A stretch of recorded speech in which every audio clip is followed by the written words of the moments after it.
আজকে আমি খুব সহজ পদ্ধতিতে ফুলকপির একটা তরকারি করে আপনাদের দেখাচ্ছি।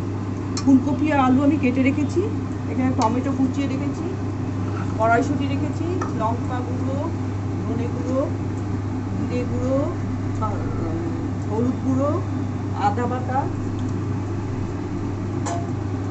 আমি দিয়ে রান্নাটা করব।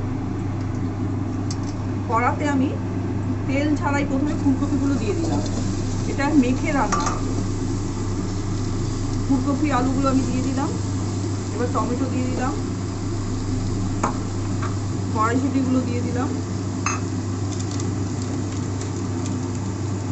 হলুদ দিয়ে দিলাম পরিমাণ মতো, লঙ্কার গুঁড়ো পরিমাণ মতো দিয়ে দিলাম, ধনে গুঁড়ো দিয়ে দিলাম,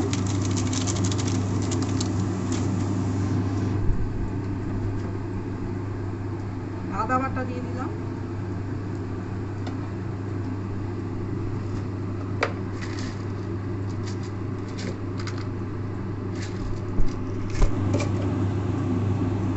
গরম মশলা, দারচিনি,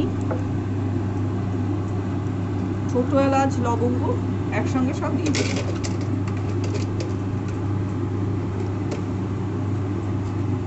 এবার আমি এটাকে মেখে নেব।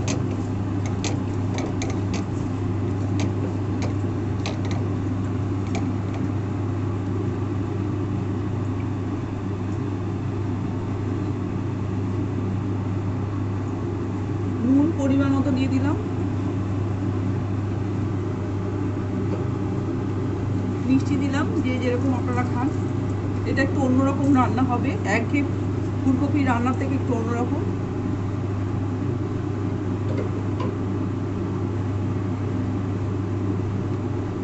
এটাতে এই রান্নাতে জল পড়বে না, এটা ভাপে ভাপে রান্না হবে। সর্ষের তেল দিয়ে দিলাম,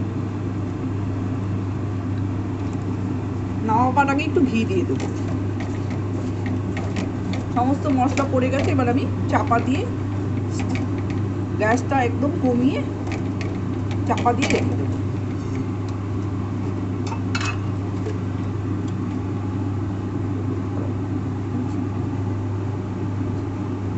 এবার আমি চাপা দিয়ে দিলাম, এটা ভাপে রান্না হয়ে যাবে।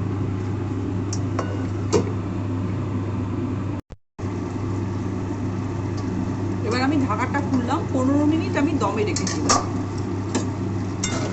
এবার আমার আলুগুলো সেদ্ধ হয়ে গেছে, কপিটাও সেদ্ধ হয়ে গেছে। এবার আমি কপির জল আমি দিইনি, কপির থেকে যেটুকু জল বেরিয়েছিল সেই জলেই এগুলো সেদ্ধ হয়ে গেছে, জল বেরিয়েছে। এবার আমি একটু ঘি দিয়ে নামিয়ে দেবো।